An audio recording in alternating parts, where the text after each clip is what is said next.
Assalamualaikum warahmatullahi wabarakatuh. Perkenalkan, nama saya Dia Ramadhani dari kelas 11 IPA 5. Perlawanan rakyat terhadap Inggris. Inggris menjalankan kekuasaannya di Indonesia pada tahun 1811 setelah berhasil mengalahkan pasukan Gubernur Jenderal Johnson. Sejak saat itu, Indonesia berada di bawah kekuasaan Thomas Stamford Raffles dalam menjalankan pemerintahan. Raffles melakukan perubahan di berbagai bidang.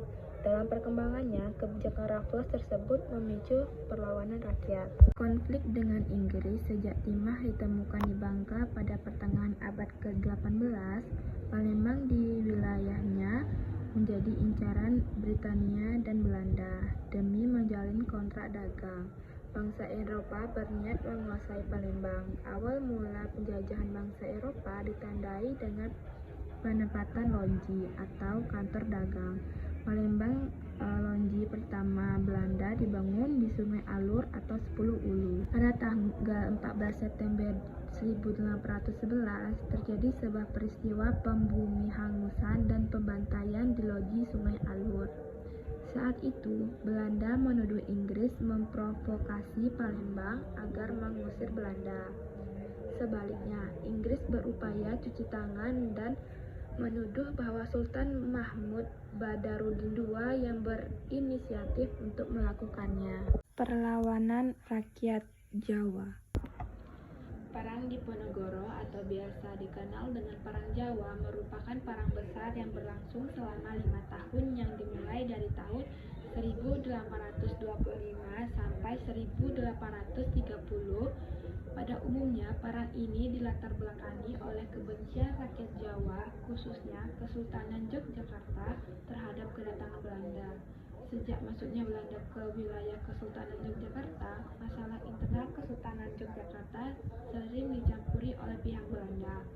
Namun, ada sebab lain yang semakin menyulut perperangan antara pasukan yang dipimpin oleh Pangeran Diponegoro dan pihak Belanda.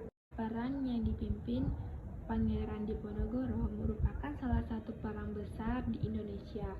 Perang ini berlangsung cukup lama, dari tahun 1825 hingga tahun 1830, dan membuat Belanda mengalami banyak kerugian. Lamanya perang ini terjadi karena kuatnya perlawanan Pangeran Diponegoro dan cerdiknya strategi Pangeran Diponegoro. Kuatnya perlawanan tersebut membuat Belanda harus menggunakan cara licik untuk menangkap Pangeran Diponegoro. Cara tersebut dilakukan dengan cara Gubernur Jenderal de Kock sebagai pemimpin Belanda berpura-pura meminta berdamai dengan Pangeran Diponegoro dan melakukan pengecatan senjata pada 28 Maret 1830.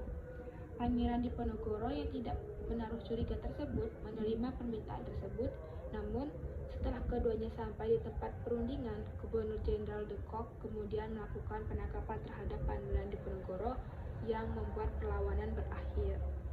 Dampak pasca Perang Jawa adalah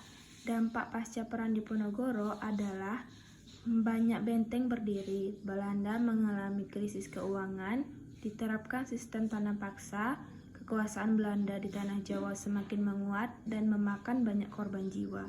Kesimpulan dari Perang Diponegoro atau Perang Jawa adalah dalam peperangan yang berlangsung selama 5 tahun ini dimenangkan oleh pihak Belanda. Setelah kekalahan tersebut, Pangeran Diponegoro ditangkap dan diasingkan ke Manado, dipindahkan ke Makassar sampai beliau wafat pada tanggal 8 Januari 1855. Perlawanan rakyat Palembang. Terjadi sebuah peristiwa pembumihangusan dan pembantaian di loji Sungai Alur. Saat itu, Belanda menuduh Inggris yang memprovokasi Palembang agar mengusir Belanda. Sebaliknya, Inggris berupaya mencuci tangan dan menuduh bahwa Sultan Mahmud Badarudin II yang berinisiatif untuk melakukannya. Raffles menjadi semakin terpojok dengan adanya peristiwa loji Sungai Alur. Namun, dia masih berharap dapat berunding dengan Sultan Palembang dan mendapatkan Bangka sesuai kompensasinya. Harapan tersebut tentu saja ditolak oleh Sultan Palembang, dan hal ini berakibat Inggris mengirim sebuah armada perangnya di bawah pimpinan untuk menghukum sultan. Setelah mereka dapat menduduki Palembang, Inggris merasa perlu mengangkat boneka baru. Maka pada tanggal 14 Mei 1812, Pangeran Adipati yang merupakan adik kandung Sultan Mahmud Badarudin II diangkat menjadi sultan dengan gelar Ahmad Najamuddin II atau Husain Diauddin dari hasil perjanjian yang menguntungkan Inggris.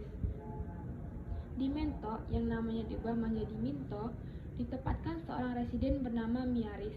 Miaris mempunyai ambisi untuk menangkap Sultan Mahmud Badarudin II yang telah membuat kubu di Marah Rawas. Dalam sebuah pertempuran di Buang Langu, Miaris tertembak dan akhirnya tewas. Kemudian kedudukannya diganti oleh Mayor Riboson.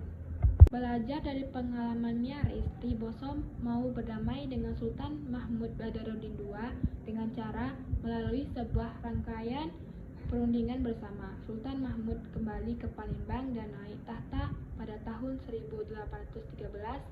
Di balik semua itu, Riboson dipecat dan ditahan oleh Raffles disebabkan amanah yang diberikan olehnya tidak sesuai. Adapun dampaknya ialah 1. Jatuhnya Keraton Kesultanan Palembang. 2. Pengasingan Sultan. 3. Perubahan sistem pemerintahan menjadi keresidenan.